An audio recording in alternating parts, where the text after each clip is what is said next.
Viu? Ah, Agradeço ah, muito o convite também. Poder ah, partilhar aí esses momentos aí contigo é um privilégio. tá joia. Obrigado. Tem uma produção aqui muito sofisticada, toda live que a gente faz sempre tem uma abertura oficial, né? Então vamos, enquanto as pessoas estão se conectando, fazer essa abertura oficial. Vamos lá. Legal. Luz, câmera, ação! Muito bom, Giovanni, muito bom. Essa é a Giovana. Saudar aqui nossos amigos que já entraram, né? Denetal, Dinha, Roberto, professora Almirene, acho que é Almirene lá do colégio, né? Coordenadora. Isso. Abraço a todos vocês, sejam bem-vindos. Quem tiver durante o nosso bate-papo aqui alguma pergunta, comentário, tá, gente? Pode ficar à vontade. Andréa Monteiro acabou de entrar também, tá? Então, vamos lá.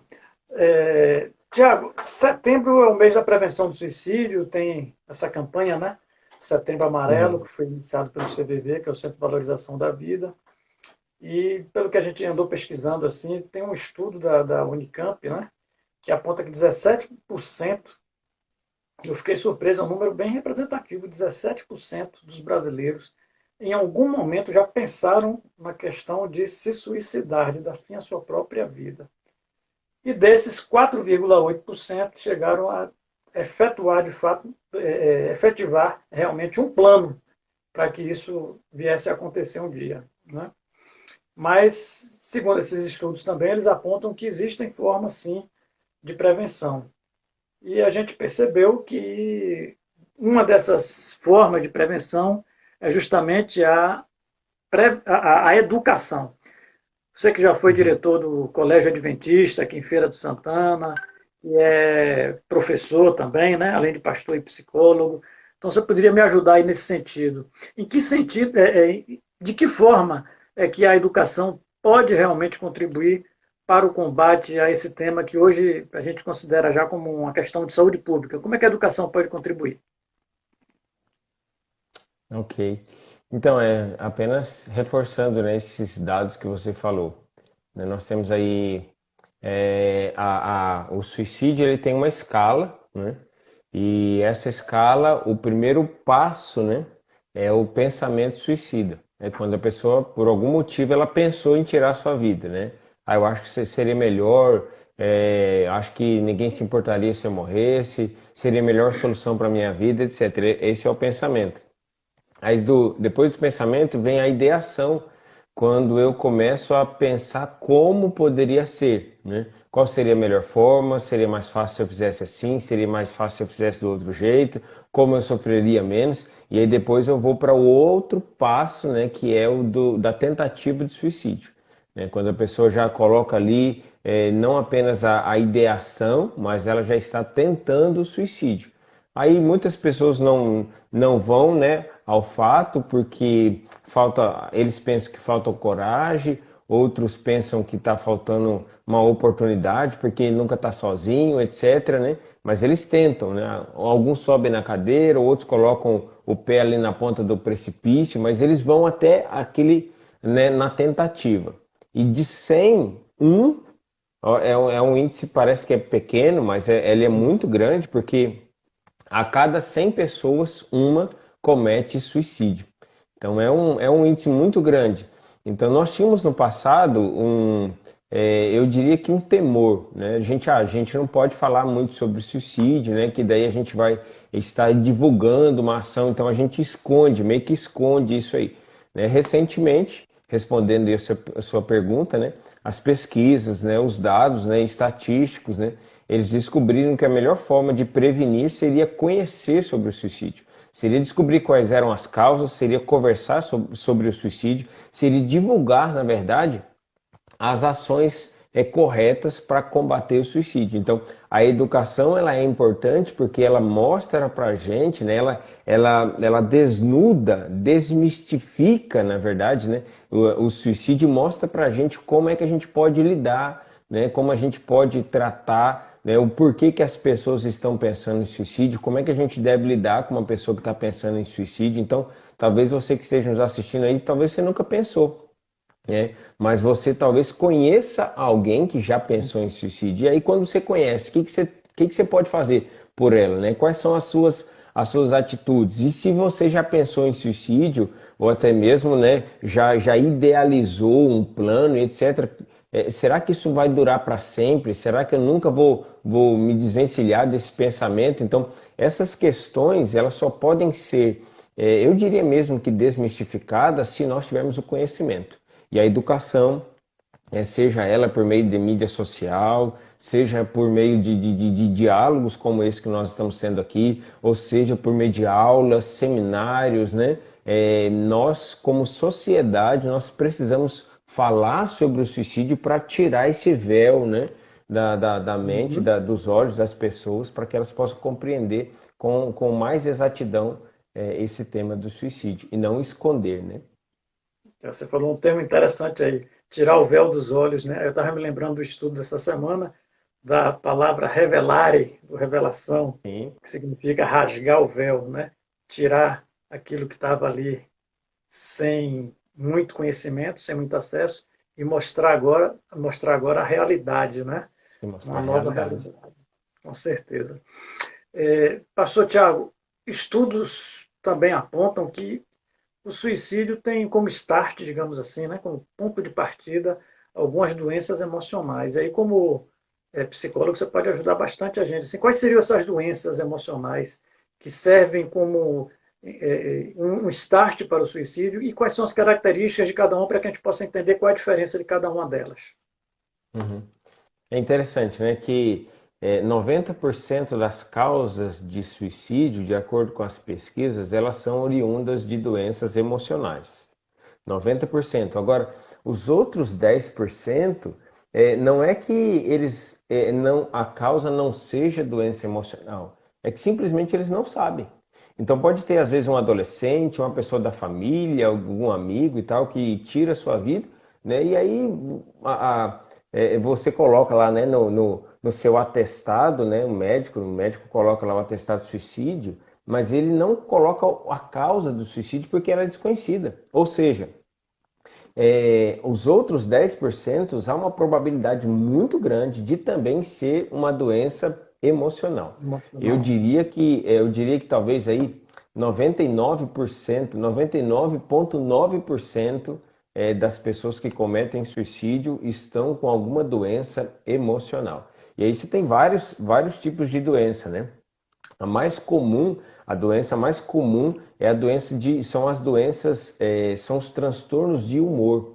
Então, os transtornos de humor são os que são as pessoas que geralmente causam, que sofrem mais dessa doença e que têm o maior índice de suicídio. Depois de humor, de transtorno de humor, a gente tem a depressão, que também é uma doença que vem crescendo muito, né? Esse período de pandemia é um período muito preocupante. Não sei se você que está nos assistindo aí, talvez já não seja a primeira live que você está vendo sobre esse tema.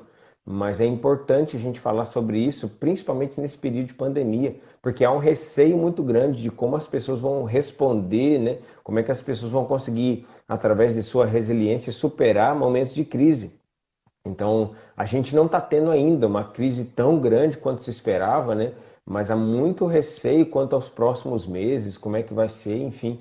Então, nesse período de pandemia, a gente está dando uma ênfase um pouquinho maior aí no Setembro Uhum. Amarelo. Então, primeiro são as doenças de humor, né? Os transtornos de humor, depois são a doença como depressão, e aí depois vem as doenças provenientes do uso de substância psicoativa, né? Que a pessoa ela tem um vício, né? Ela é viciada lá em cocaína, em Sim. crack, etc.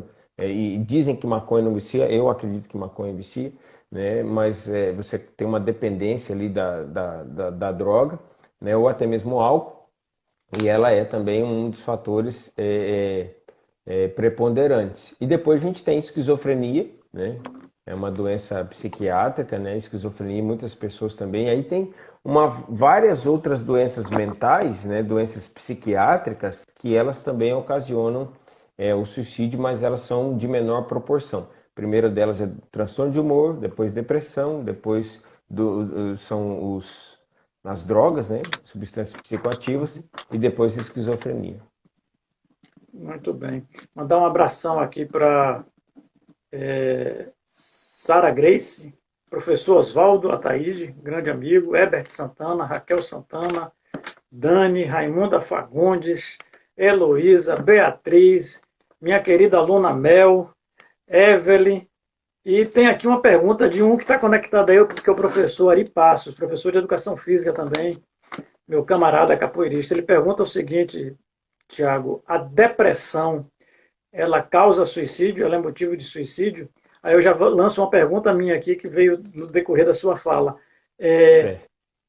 Normalmente a gente associa problemas, que você falou de humor, né, a tristeza com suicídio. Mas a pessoa que também é alegre, que você não percebe, que dá muita risada e tal, né, muito extrovertido, até demais às vezes, até exagera na medida. Essas pessoas que também é assim, tanto quanto o que vive muito triste, muito contrito, também pode ser um sintoma de que está tendente a isso? Então vamos falar um pouquinho sobre a depressão. Né? A depressão ela não desencadeia necessariamente o suicídio, mas quando uma pessoa está depressiva, a pessoa depressiva ela faz parte do grupo de risco. Ou seja, a depressão se não tratada, a depressão se não cuidada, né, ela pode levar ao suicídio. Né? Agora, a gente precisa fazer uma diferenciação entre tristeza e depressão. Tem muita gente que fala assim, eu tô com depressão, né? Minha vida está É, muito ruim e tal, eu tô com depressão. vou para Então, baixo, não vou é bem deprê. assim. Eu tô deprê, né? Fazer um diagnóstico de uma doença, Giovanni, é muito delicado, né? É um diagnóstico que tem que ser feito apenas por profissionais da área, né? O diagnóstico, por exemplo, da bipolaridade, do transtorno bipolar do humor, é um diagnóstico bastante complicado de ser feito e só pode ser feito por um psiquiatra. Né? Então, tem gente que pensa, eu sou bipolar, porque tem hora que eu estou feliz e tem hora que eu estou triste, né? Então, isso não é o transtorno bipolar de humor, né? O transtorno bipolar de humor tem que ver com a nossa estrutura psíquica, né? É algo que vem lá do mais profundo da nossa alma, né? Então, existem vários fatores, né, que podem ajudar um psiquiatra a fazer ali o diagnóstico de uma doença. No caso da depressão, ela seria assim, parece um pouquinho com a tristeza, só que a tristeza ela tem um motivo.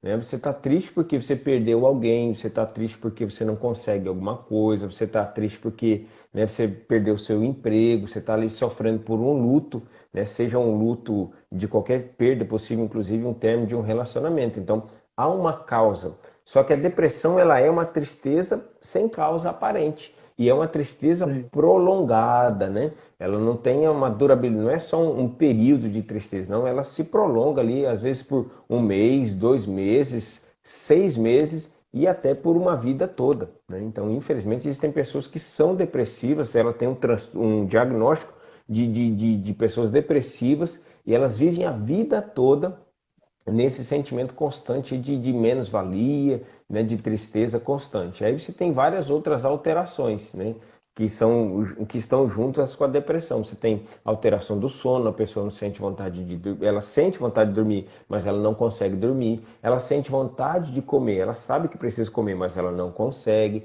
Ela sabe que precisa sair de casa para ver os amigos, mas ela só quer ficar trancada dentro de casa, só quer ficar trancada dentro do quarto. Ela sabe o que ela precisa fazer, mas ela não consegue fazer.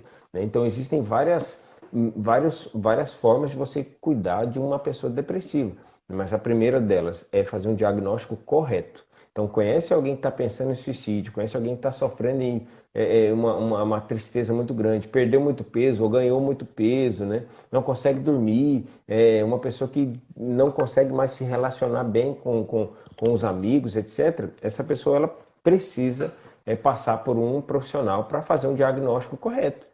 Pode ser uma depressão, pode ser uma doença hormonal, por exemplo, né?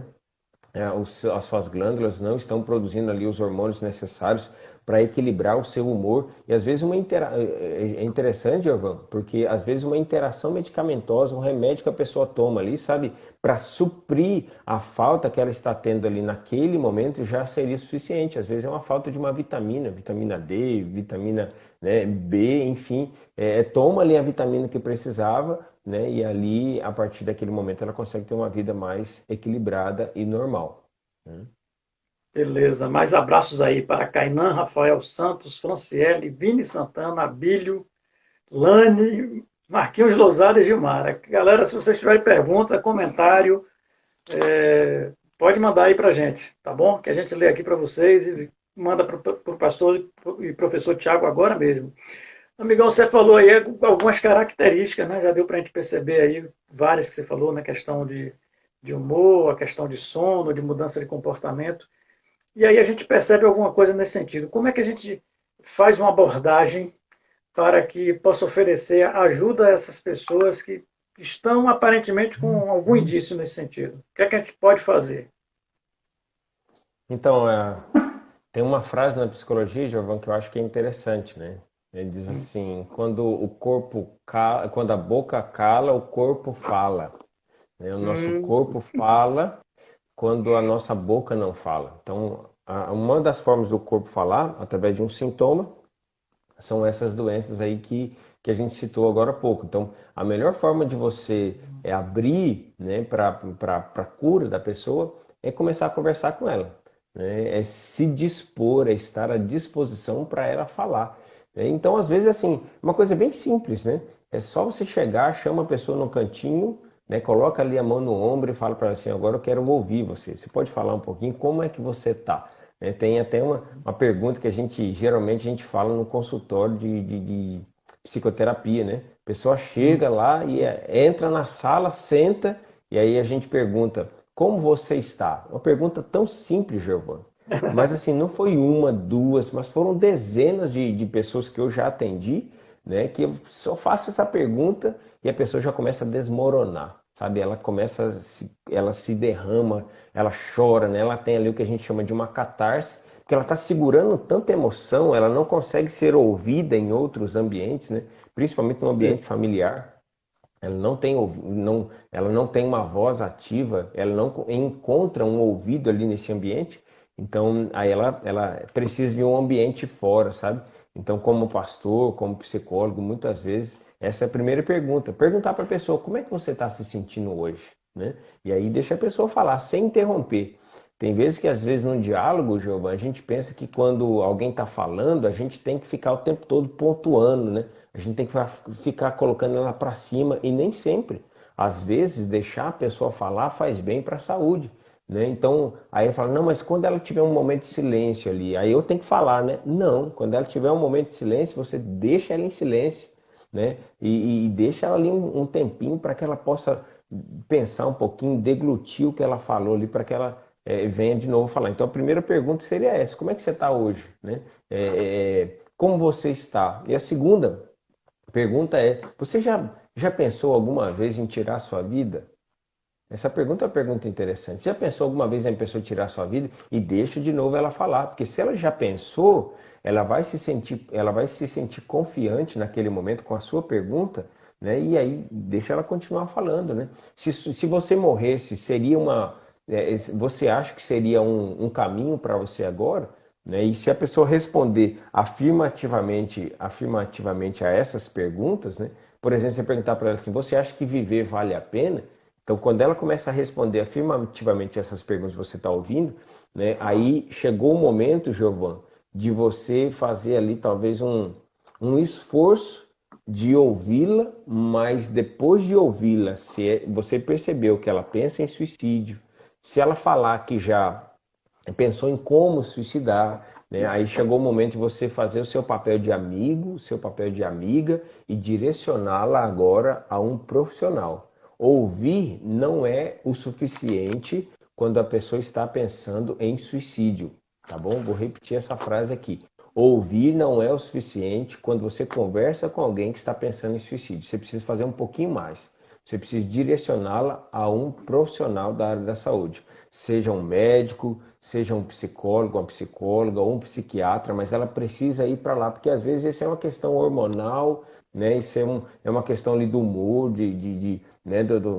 Da estrutura psíquica dela, e que nós, né, que não temos ali talvez um conhecimento embasado na ciência, nós não poderíamos tratar essa pessoa se não for ali por um profissional que vai entrar com interação medicamentosa, vai entrar com psicoterapia e etc. Nosso papel é ouvir e encaminhar essa pessoa para um profissional.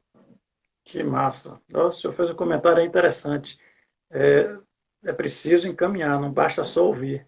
O Ari Passos tinha colocado aqui agora há pouco, né? Precisamos aprender a ouvir mais. Realmente, né? O Ari tem toda a razão, mas não é o suficiente, né? Pelo que o Tiago está colocando aí, é necessário que a gente dê um encaminhamento, dê um tratamento para isso. Um abraço também para Priscila, Rodrigo Oliveira, Marli, Vanusa e a gente pode, então, o senhor falou agora há pouco, como pastor e como psicólogo, a gente tem que fazer uma abordagem X. Aí eu te pergunto agora, como pastor e psicólogo, podemos associar essas doenças, quem tem depressão, quem tem ansiedade generalizada, né? Quem pensa em suicídio, a gente pode atribuir isso a uma ausência de Deus na vida dessas pessoas? A gente pode talvez atribuir, Giovanni, a uma ausência de sentido da vida. A pessoa, assim, ela não tem vontade de viver, né? Então ela não tem um sentido para a vida dela. A religião, ela é um fator que a auxilia, né? Que contribui para que a pessoa não cometa suicídio, mas ela não extingue, por exemplo, os religiosos de pensar em suicídio. Então tem gente que às vezes pensa assim, a pessoa se matou porque ela tá com falta, porque ela tem falta de Deus. A pessoa se matou porque ela tem falta de fé. E não é, né? Às vezes é uma doença. E uma doença, assim como o nosso coração fica doente, o rim fica doente, né? Os olhos adoecem, né? A pele adoece, o cérebro também ele adoece. Nós temos aqui os neurotransmissores que estão ali constantemente no nosso cérebro fazendo ali a função que lhes é devida, né? Você tem ali a dopamina, a noradrenalina, você tem a serotonina, né? E às vezes, por diversos motivos, né? Seja uma questão de hormonal ou até mesmo uma questão genética, né? Ou uma mudança no nosso ambiente, o cérebro ele para de fazer essa função, né? As sinapses elas não acontecem, né? A pessoa até produz, mas ali ela não faz essa comunicação ali entre os neurônios e a pessoa começa a adoecer, né? Isso independente se é uma pessoa de fé ou se é uma pessoa sem fé. Agora, quando eu acredito em Deus e quando eu vejo um sentido na minha vida, quando eu vejo um propósito na vida, né, eu sei quem sou eu sei onde estou, eu sei qual é a minha função na sociedade e eu sei também para onde eu vou, os índices eles são menores. Né? Eles são menores, não é que extingue, mas é menor. E não apenas isso, mas quando eu tenho uma fé, mas por exemplo, pessoas que são casadas, são pessoas que suicidam menos, né? Porque você tem um apoio, pessoas que são, por exemplo, que estão empregadas, pessoas que têm trabalho, pessoas que estão desempregadas e pessoas, perdão, deixa eu reformular. As pessoas que suicidam, em sua maioria, não estão trabalhando. Ou elas estão aposentadas ou elas são desempregadas. Por quê? Porque elas têm um sentido na vida, porque elas têm uma obrigação na vida, porque elas têm uma atividade cotidiana para fazer. Então, você tem uma religião, independente de qual seja, né? Você ter uma família, uma base familiar, né? Isso é importante. Você ter um trabalho também é importante, né? Então, quando a gente tem esse sentido da vida, eu sei quem eu sei qual é a minha função no mundo, né? Eu consigo enxergar uma luz no fim do túnel, né? Então, o religioso, por exemplo, ele olha e fala assim, olha, tá tudo mal, mas eu sei que Deus está cuidando de mim. Tá tudo ruim aqui na minha vida, né? Eu tô cheio de desventuras aqui, mas eu sei que Deus tem um propósito, né? Nesse momento de sofrimento. Então, eu consigo extrair ali resiliência, né? Eu sei, eu tenho um objetivo na minha vida. Então, a religião, ela auxilia nesse sentido também. Fora pela questão sobrenatural que eu acredito que é Deus, Deus que olha para a gente, Deus que tem realmente um propósito na nossa vida e todas as coisas contribuem para o bem daqueles que amam a Deus, né? Tirando esse Verdade. lado espiritual, a ciência comprova que religião é um fator benéfico para combater e para diminuir os índices de suicídio. Ótimo, ótimo. Muito bom, muito bom. Agora eu vou puxar a brasa para a minha sardinha um pouquinho, profissional de educação física. Como Uhum. é que a gente, como profissional dessa área, que a gente pode notar algum indício, alguma coisa em relação ao nosso aluno, ao nosso cliente que está ali na academia, como personal, como professor? Como é que a gente pode perceber, poxa, essa pessoa treina comigo aqui há 1, 2, 3 anos, tem alguma coisa que mudou. Como é que a gente pode notar isso? Né? E como é que essa coisa estaria associada a uma doença emocional ou mesmo ao suicídio? E no caso, uma vez isso diagnosticado, como é que a gente pode, enquanto profissional, ajudar através dos exercícios físicos a tratar esse tema? Então, é necessário primeiro verificar se a pessoa está perdendo a motivação para cuidar do seu corpo, da sua alma, da sua mente, né?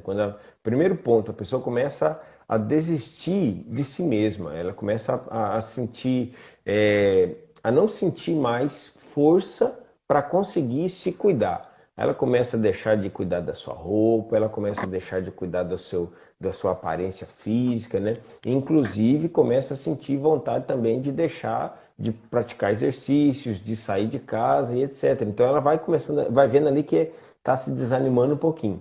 Conhece a pessoa, sabe que é uma pessoa animada, sabe que é uma pessoa feliz, está sempre sorridente, mas de repente ela muda. Quem sabe ali, como eu já tive aí um professor de educação física, né? E eu vou ser sincero, rapaz, era ele quem dava o gás para mim na academia, né? Então, quando a gente estava lá, às vezes eu estava meio desanimado e tal, né? Mas ele falava, vamos lá, ó, rápido, rapidão e tal. Ele colocava todo mundo para cima. Eu acho que essa é uma função importante para o profissional de educação física, né? Colocar o pessoal ali para cima mesmo, vamos lá e tal. Animar as pessoas, né? Colocá-las um pouquinho para cima e perceber essa mudança de humor, mudança de comportamento, né? Mudança ali da pessoa que você já conhece, né? Percebeu ali uma mudança, quem sabe ali ouvir um pouquinho, perguntar se está tudo bem, né? E ir um pouquinho além do que é o básico do profissional. O básico é eu vou lá, vou fazer o meu trabalho, né? Vou ganhar o meu dinheiro ali. Isso é o que qualquer profissional em qualquer área pode fazer, né? Fazer o seu e fazer bem feito. Agora, quando você se preocupa um pouquinho a mais com o seu cliente, né?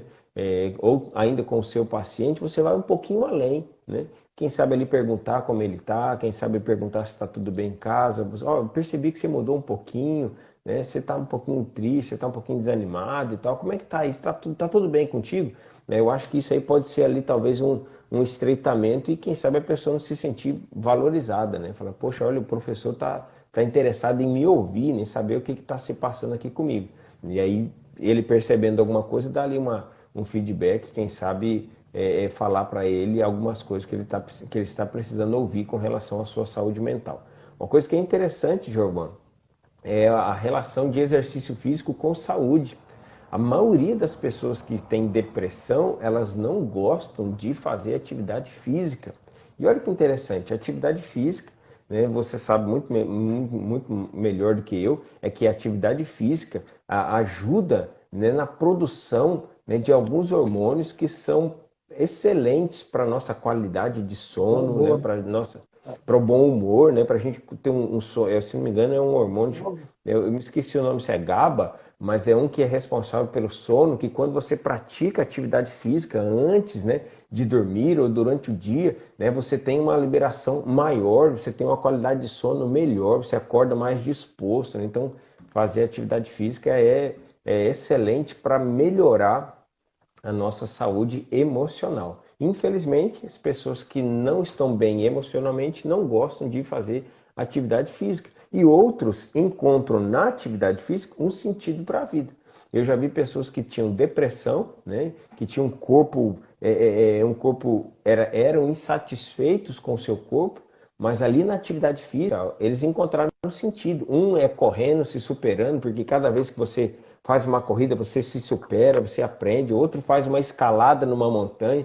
Por que as pessoas fazem isso? Não sei se você já viu, assim, pessoas que fazem escaladas de montanha. Qual é a graça que tem de pessoa subir lá no Everest? Né? Qual é a graça que tem? Né? Poxa, a pessoa se arrisca, não sei se alguém já se perguntou assim, poxa, a pessoa se arrisca tanto, né? Aqueles Ironmans, né? Aqueles caras que correm, nadam e tal, qual é a graça daquilo ali? A graça daquilo ali é se superar, né? A graça é você provar para você mesmo que você é capaz, que você pode, que você consegue se superar, né? Seja na natação, seja em qualquer atividade física, esporte, né?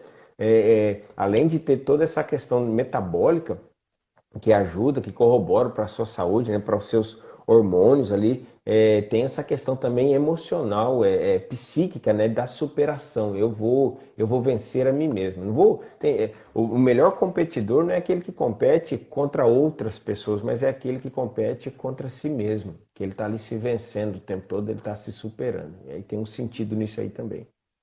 É verdade, é verdade. Deixa eu te perguntar uma coisa aqui. Depois eu volto aqui no exercício físico, que eu me lembrei aqui. Eu já ouvi algumas pessoas dizer assim: o suicídio é um ato de coragem. Uhum. Já ouvi de algumas pessoas, inclusive próximas, assim, dizer assim para mim: suicídio, eu vejo a pessoa que se suicida como um herói. Mito ou Uhum. verdade? Isso é um mito. Isso é um mito, né?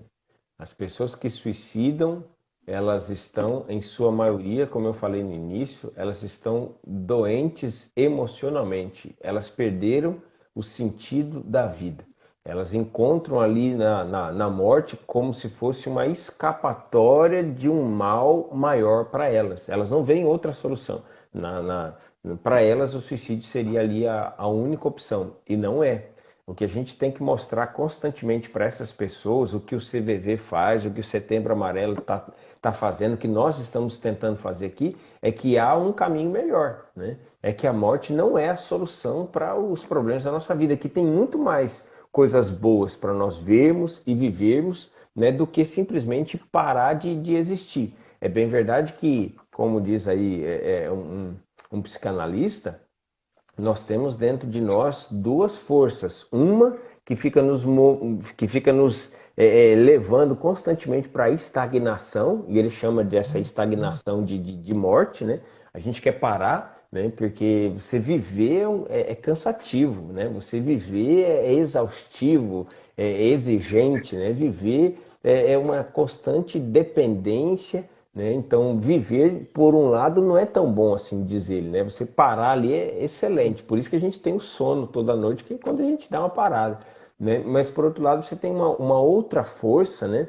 Que essa força movimenta, direciona você para a vida, né? Ele chama isso aí de pulsão de vida, pulsão de morte. Quando a gente é direcionado através da nossa vontade de viver, ele chama de libido, né? Nosso desejo pela vida, por conquistar, a nossa agressividade, né? Agressividade não no sentido de ser bravo, mas de buscar aquilo que a gente quer.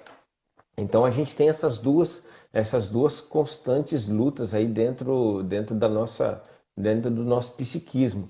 Mas quando eu permito que, né, ver a morte como uma solução para meus problemas, né, quando eu vejo a morte como uma desesperança, né, eu penso na morte porque eu estou desesperançoso da vida, porque realmente e infelizmente eu estou com alguma questão emocional, né? Isso é um problema emocional, porque nós não fomos criados para morrer, né? Nós fomos criados para viver para sempre. A gente, inclusive, independente da hora, a gente não gosta da morte. Então, quem tira a sua vida não quer parar de viver, quer parar de sofrer aquele sofrimento que está tendo ali, né? Então, precisa de uma certa resiliência, precisa de apoio social, né? Precisa de um sentido na vida que a religião muitas vezes dá, né? Mas infelizmente é uma pessoa que está em algum sofrimento ali e ela precisa de tratamento, né? Precisa de tratamento e não coragem. Ok. E o contrário Abraço aí, também existe, viu, Elisângela. Giovana? Oi? Desculpa, é que tem um delayzinho, eu não vi que você ia falar. Eu ia dizer que o contrário também existe. Não é porque a Ah, pessoa suicidou que ela é covarde. Ah, tem gente que fala o sim. contrário. Ah, não, suicidou porque era covarde. Não, suicidou porque estava emocionalmente abalado, suicidou Embalado. porque estava com algum problema, algum problema na ordem, da saúde mental. Ok. Abraço para Elisângela, Yarlen, Kel Farias, Diego Silva, Bill Siqueira, Dudão, Raniele. Um abraço aqui para professor Wexley, colega lá do Colégio Modelo. E o personal Pete Silva, que colocou aqui que é preciso ter superação. Vamos lá, galera, vamos buscar aí os profissionais de educação física, né? A boa orientação faz toda a diferença para que a gente possa produzir mais endorfina, ocitocina, serotonina, que são os hormônios responsáveis pela nossa felicidade, pelo nosso bom humor. Acho que eu esqueci também a dopamina, que é o quarteto fantástico que a gente chama, né, dos hormônios. Então, procure um profissional de educação física. A boa orientação faz toda a diferença. Um abraço também para a Josi, que entrou agora aqui com a gente, e Ives Anjo. O senhor falou de apoio social agora há pouco, foi uma das últimas palavras. Nós temos políticas públicas efetivas. O que é que o senhor sugeriria, né? A gente que está aí num projeto político, inclusive, o que é que o senhor sugeriria como política pública para abraçar essas pessoas, já que elas precisam de apoio social e nem todos têm condições de buscar um tratamento com especialista no campo privado, né? Um especialista que seja particular. Então, ele tem que buscar algum apoio no setor público. O que é que nós poderíamos fazer dentro da política como prestadores de serviço nessa área? O SUS, inclusive, né? Se pode atender, como é que é esse atendimento? Esclarece aí para a gente. Então, uma dificuldade que a gente encontra hoje é quando a gente. Porque há uma demanda muito grande de pessoas que estão com problemas emocionais, psiquiátricos, psíquicos, psicológicos e etc. Né? Só que essa demanda tão grande, muitas vezes, ela não consegue chegar até o profissional da área da saúde mental. Por que não chega? Por diversos motivos, sendo que o principal deles é a questão econômica e financeira, né? Então você tem educação, que muita gente que fala isso aí é frescura, né? Isso aí é falta de fé, né? Isso aí você tem que dar um jeito de resolver, isso aí é algum pecado que você tem, enfim. Então a gente precisa ter um conhecimento, uma educação, como você está falando, né? E aí todas as instituições sociais elas precisam trabalhar com essa questão educacional, né? Seja escola, né? Seja centros sociais, né? Em comunidades sociais, seja instituições religiosas, né? A gente precisa falar o tempo todo sobre a importância de ter saúde, não apenas saúde física, mas uma saúde integral. Saúde física, saúde mental, saúde espiritual, né? E essa integralidade da saúde, ela precisa ser constantemente falada, né? A gente precisa educar a sociedade para que ela acredite e saiba que ela tem um ponto de apoio, uma ajuda. Né? Pronto, aí digamos assim, uma pessoa muito carente lá de um bairro bem distante descobriu lá achava que era tristeza, mas alguém falou para ela que é depressão. Como é que faz Sim. para ela agora que está com depressão, que está às vezes ali com ideação suicida, que tem um, um, um um transtorno bipolar do humor, como é que faz para ela encontrar o tratamento? Ela vai agora buscar esse tratamento. E quando ela chega, por exemplo, no CAPS, que é geralmente o Centro de Apoio Psicossocial, é que ela tem o que ela teria atendimento, ela tem uma fila enorme para ser atendida, né?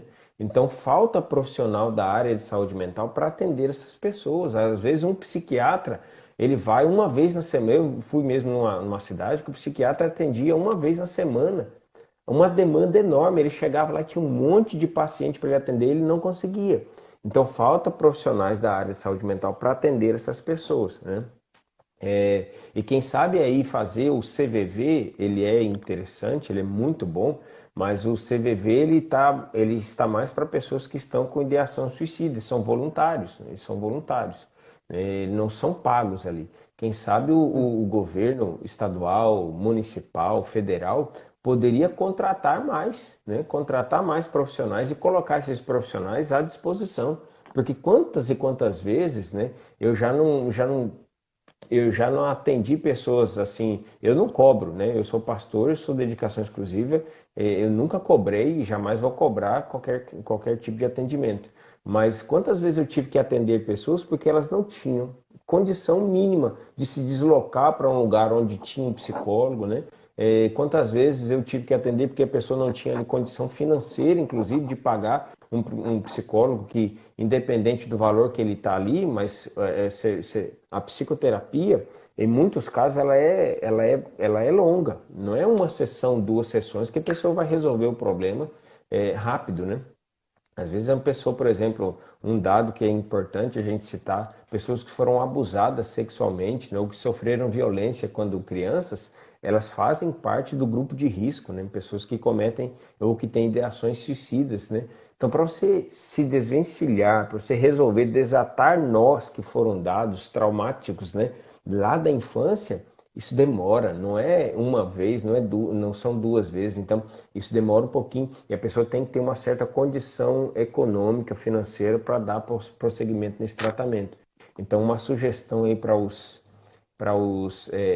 aqueles que estão na administração pública, né, seria promover, né, talvez mais contratações ou talvez projetos sociais de voluntários mesmo, junta aí 10 psicólogos voluntários e aí fala, olha, você vai atender aqui no nosso centro de apoio psicossocial ou lá na organização uma organização comunitária, você vai atender uma vez por semana, inclusive igrejas, né? Aqui a gente tem um projeto aqui no Entre, onde eu trabalho, e a ideia é que a gente abra uma sala apenas para psicólogos atenderem lá voluntariamente. Uma vez na semana vai ter lá um psicólogo atendendo. Então, eu acho que as instituições elas poderiam trabalhar mais com essa questão, principalmente aí os administradores da nossa sociedade, né? Nossa, bom, muito bom. Tomei nota aqui desse tópico todinho, viu? Pois, Botei tudo aqui. Suane espero Mota, um que. abraço. Luciano, Nani Bastos, Márcio Freitas também, Márcio que também é candidato, inclusive. É, nós temos uma lei aí, né, uma lei que fala, um código, um artigo 212, né, do Código Penal Brasileiro, fala alguma coisa sobre apologia ao suicídio, a proibição, a se dar ênfase, alguma coisa assim. Você tem mais detalhes que possa passar para a gente, para as pessoas saberem a penalização, alguma coisa assim nesse sentido, Tiago? Então, eu não sei da penalização, né? Sobre essa questão. Não tenho, eu acho que é mais para um advogado, né? Sabe mais essa questão penal, mas eu sei que o quanto a apologia ela faz mal, por exemplo, no filme, né? Você colocar ali um filme onde a pessoa vê o suicídio como uma solução, isso é apologia ao suicídio. Você colocar numa música, por exemplo, né? Ficar falando ali letras constantes ali de tirar sua vida e se matar, isso é apologia.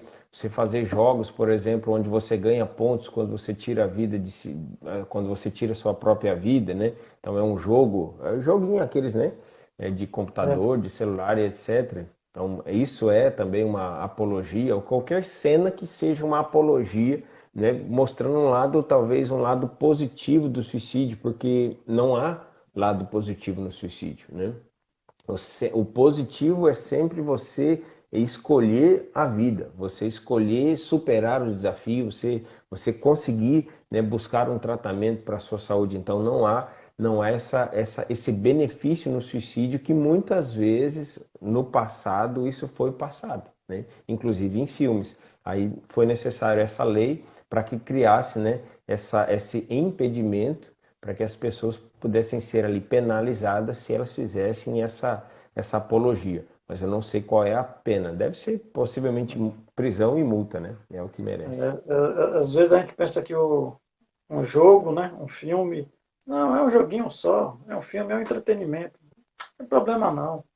E deixa passar batido, né? Exatamente, Especialmente entre os exatamente. nossos jovens, né, e adolescentes, a gente acaba encarando, porque hoje em dia é um negócio é uma febre tão grande essa coisa, né, das Uhum. mídias, que a gente termina passando batido. Bem lembrado disso aí que você colocou.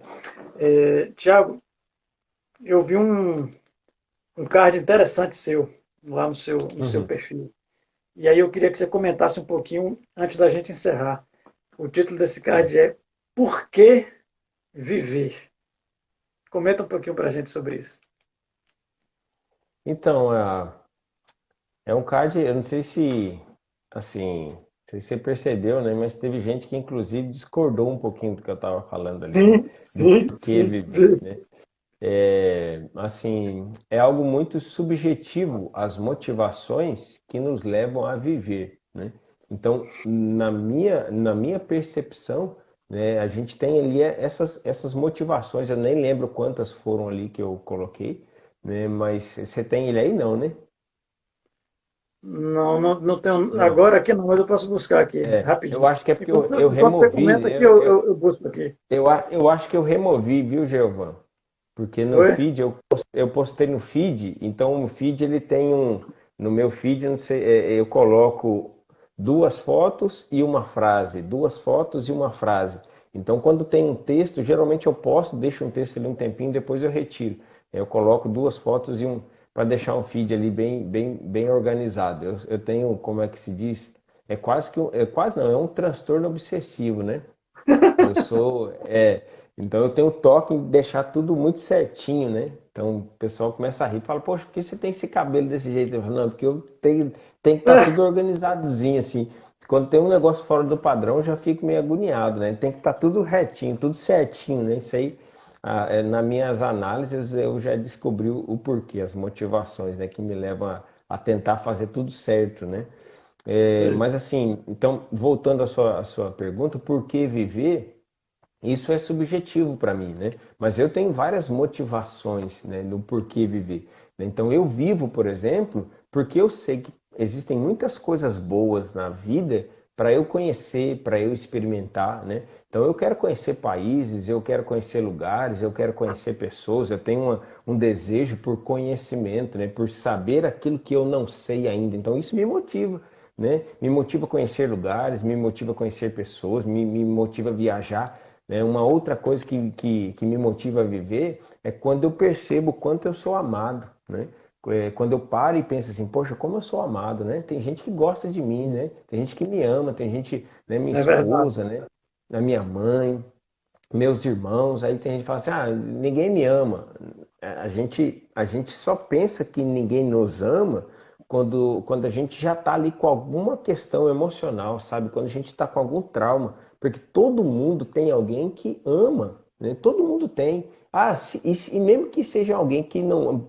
Tem um andarilho ali, o cara tá andando, é um mendigo, pode ter certeza absoluta. Aquele mendigo, aquele andarilho que tá andando aí, eu tenho vontade de fazer uma pesquisa social com andarilhos um dia.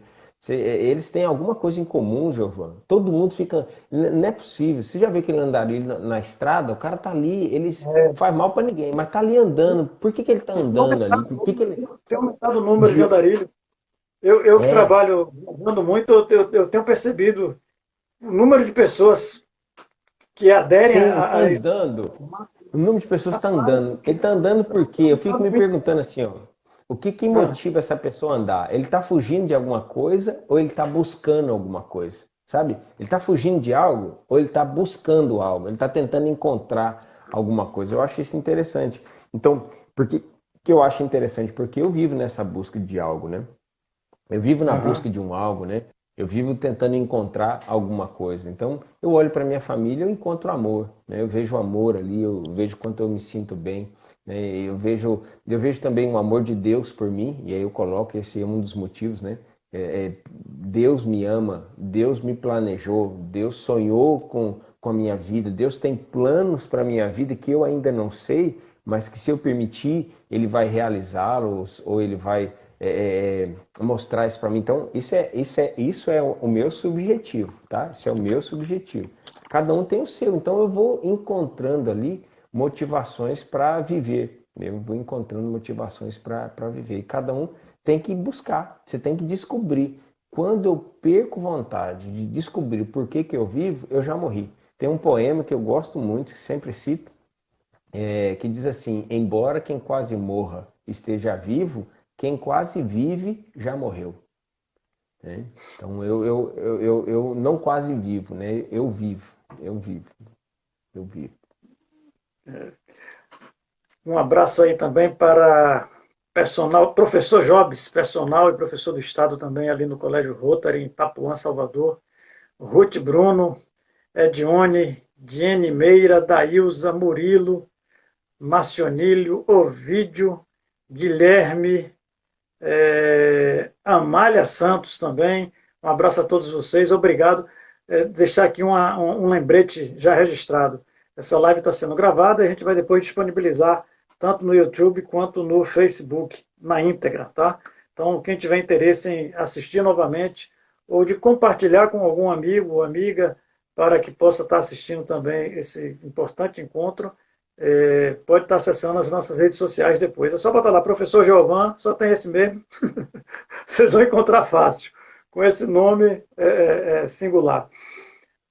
Tiago, queria me despedir contigo aqui da live, pedindo que você faça um comentário, então, sobre a importância de abraçar o outro. Né? A nossa live hoje, o título foi Me Dá um Abraço. Né?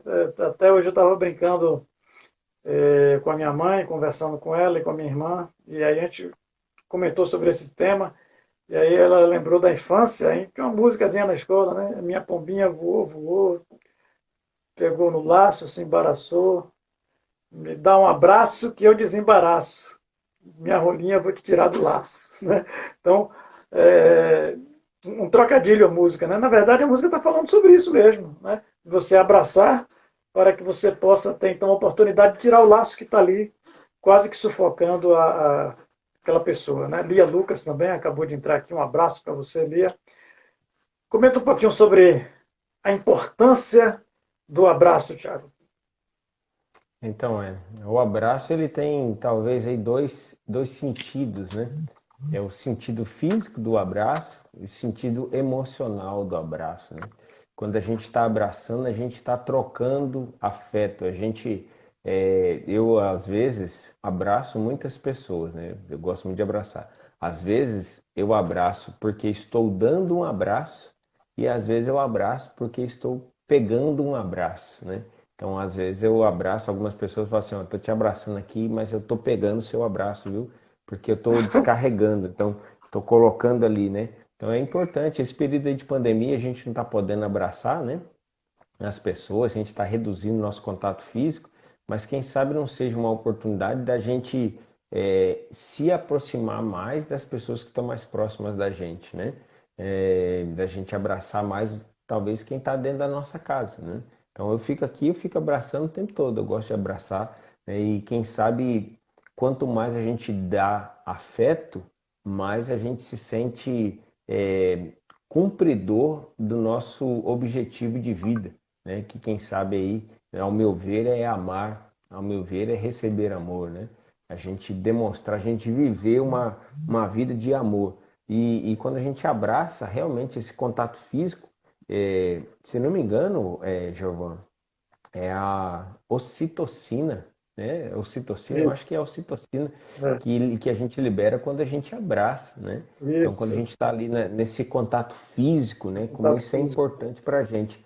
Então, a gente precisa ter mais momentos assim de abraço, não apenas um abraço físico, mas um abraço simbólico, né? Um abraço de você se colocar para o outro, você ajudar o outro, você se colocar à disposição do outro para ajudá-lo, para ouvi-lo, né? E às vezes também a gente pedir um pouquinho, ó, vem cá me dá um abraço aí que eu tô precisando me desembaraçar. Acho que às vezes a gente precisa fazer isso. Tem aquela frase, né? Me dá um abraço, do personagem do desenho. Dinha Lousado colocou aqui, live esclarecedora, parabéns, tem umas palminhas aqui pra gente. Né? Ivan Pedreira, professor Ivan, também do Estado, trabalha lá na Ribeira, lá em Salvador. O Ala BR Costa e Manu. Meu amigão, estamos chegando ao nosso final. Tem mais 2 minutinhos só, então sinta-se abraçado. Obrigado, Mandamos um abraço, muito bom. sinta-se abraçado. Meu velho, muito obrigado mais uma vez. Deus Tamo abençoe junto. você, sua Obrigado família. você pelo convite. Muito obrigado por tudo que você fez conosco. Eu costumo dizer para os amigos, inclusive já falei isso na igreja publicamente, Tiago é um cara que tem idade de provavelmente ser meu filho, mas que quando eu conheci, me aconselhava como se fosse o meu pai. Né? Uma pessoa maravilhosa. Muito obrigado, meu irmão, por você ter me dado o privilégio de participar dessa live, tá?